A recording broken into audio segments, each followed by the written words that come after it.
Yan guys, nandito kami ngayon sa Isla Higanti, Carles, Iloilo. Video ako. Yan. Habang bukas, birthday ng aming nanay, ay ngayon ay naligo muna kami. So, sinusulit namin yung Swimming pool.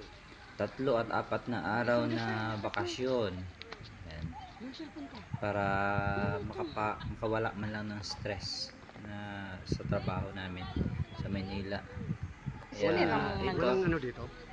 yung Isla Higanti Islands pala guys ay isa sa pinakamagandang ah, isla na dinadayo ng mga dayuhan. Isa siyang tourist spot dito sa Carles, Iloilo. Kaya kayo guys, subukan nyo rin na maligo dito sa amin sa Carles, Iloilo. At marami kayo ma-enjoy nyo yung